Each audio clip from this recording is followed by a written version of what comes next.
तो इस तरह से कहते हैं कि धुंधकारी ने अपने भैया का संग किया, इसलिए धुंधकारी ने अपने मैया का संग किया, इसलिए दुर्गति को गया। और गोकर्ण जी ने महापुरुषों का संग किया, गुरुजनों का संग किया, इसलिए गोकर्ण जी जगत वंदनीय हो गए। हमारे जीवन में संगति कुछ अच्छा हो या ना हो, पर हमारे जीवन में संगति अच्छी होनी चाहिए। जैसा करेंगे संग वैसा चढ़ेगा रंग। तो अच्छे रंग की यदि तलाश में है तो संग अच्छा कर लीजिए, रंग तो अपने आप ही आ जाएगा। एक दृष्टांत के माध्यम से समझते हैं। एक तोती, उसके दो बच्चे एक महात्मा जी ने ले लिया और दूसरों को कसाई ने ले लिया। पहले वाले बच्चे को एक महात्मा जी ले गए और दूसरे वाले बच्चे को एक कसाई ले गया। और दोनों उसको मेले में लेकर के गए कि तोता ले लो। राजा ने पूछा, भैया तोता की कीमत क्या है? महात्मा जी से। महात्मा जी ने कहा 1 लाख रुपए। तोते इतने महंगे मिलते हैं और 1 लाख रुपए दिया और तोता ले लिया। राजा रास्ते से जा रहा था, चलते चलते तभी एक कसाई ने आवाज लगाई, तोता ले लो, तोता ले लो। तो कितनी कीमत है? राजा ने कहा कितनी कीमत है तोते की? बोला 2 रुपए। महाराज राजा चकित हो गया, 2 रुपए दिया और 2 रुपए वाला तोता भी ले लिया। हम लोगों का स्वभाव है कि महंगी चीज को भीतर रखते हैं। मार्केट से कोई सामान लेके आए और अधिक कीमती है तो उसे अलमारी में रखेंगे ताला के अंदर।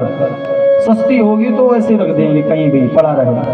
तो जो 1 लाख का तोता था तो राजा जहां शयन करता था, जहां सोता था वहां पे टंगा दिया, और जो 2 रुपए का तोता था उसे बाहर बरामदे में ही लटका दिया।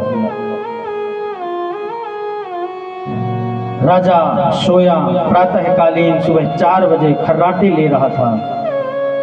तो 2 लाख रुपए वाला तोता बोल पड़ा, प्रातःकालीन बोलना प्रारंभ किया। कबीर दास जी कहते हैं अपने शब्दों में, कबीरा सोकर क्या करे, जाग के जपो मुरारी। एक दिन तो है सोवना, लांबे पांव पसार। राजा ये 4 बजे से लेकर 6 बजे तक का समय सोने का नहीं है। ब्रह्म का चिंतन कर राजा उठकर बैठ गया। भाई मैंने इसके 1 लाख रुपए कम दिए। और राजा को फिर झपकी आई और फिर से सो गया। तब तक तोते ने दूसरी बात कह दी, धनियो बन यूं जाएगा, जेहि विधि उड़त कपूर। नारायण हरि भजन कर, क्यों चाटे जग धूप। और संसार के लोगों 2 चीज का अभिमान कभी नहीं करना।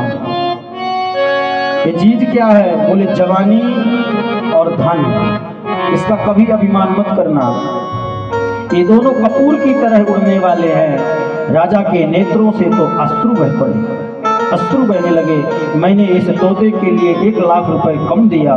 और राजा ने सोचा कि जरा चल के उस 2 रुपए वाले तोता को देखूं, 2 रुपए वाले तोता को देखूं, भाई वो क्या कर रहा है। और जो बरामदे में आया तो गाली पे गाली, मारो काटो। तुरंत सैनिकों को बुलाया और बोला इसका गला घोट दो। इसके लिए मैंने 2 रुपए ज्यादा दे दिए। ये 2 रुपए लायक भी नहीं था। और जैसे सैनिक उसको मारने के लिए दौड़ा तो भीतर वाला तोता फिर से बोला, भीतर वाला तोता बोला, महाराज इसमें इसका कोई दोष नहीं है, इसमें इसकी कोई गलती नहीं है। हम दोनों एक ही माँ के संतान हैं।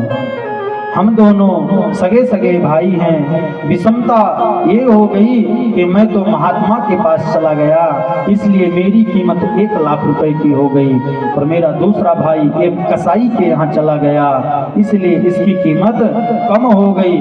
बस यही अंतर है।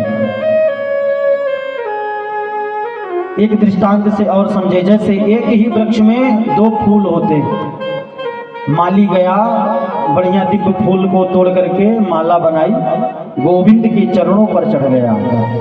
किसी व्यक्ति के यहाँ किसी का शरीर शांत हो गया, वो भी दौड़े दौड़े गया, तो महाराज उसी वृक्ष से फूल तोड़ करके लाया और 100 पर चढ़ा दिया। अब विचार करो, जो प्रभु पर माला गई उसी वृक्ष से पुष्प टूटे, माला बनी, जो माला प्रभु के चरणों तक गई वह जगत बंदनीय हो गई। उसको, उस पुष्प को हम पाते हैं तो अपने सर से लगाते हैं, नेत्रों से लगाते हैं, और जो 100 पर फूल चढ़ा रास्ते में भी गिर जाए तो उससे बच के चलते हैं। महाराज ये 100 से छू गया है फूल, क्यों? एक पुष्प की संगति भगवान से हो गई तो जगत बंदनीय हो गया, और उसी वृक्ष का पुष्प 100 से संबंधित हो गया तो वह निंदनीय हो गया। बस संगत का इतना ही अंतर है। अच्छा संग कर लीजिए, जीवन सुधर जाएगा। आगे चल करके श्रीमद् भागवत महापुराण के बारे में बतलाते हैं। कहते हैं 6वें अध्याय में महात्मा के कह रहे हैं, थोड़ा समय 5 मिनट और रुके, इसके बाद हम लोग आरती कर रहे हैं। हम समझ रहे हैं कि आप लोगों को घर के काम दिख रहे हैं, कभी रोटी पकानी, अभी कपड़े उठाने, अभी सब सामान फैला पड़ा वो भी इकट्ठा करना, इस बात को हम समझ रहे हैं। 5 मिनट केवल, इसके बाद हम लोग दिव्य आरती करते हैं, प्रसाद लेके अपने घर की ओर चलते हैं। रामलीला का भी दिव्य आयोजन है यहाँ पे। श्रीमद् दिन में भागवत कथा सुनिए, रात में रामलीला देखिए।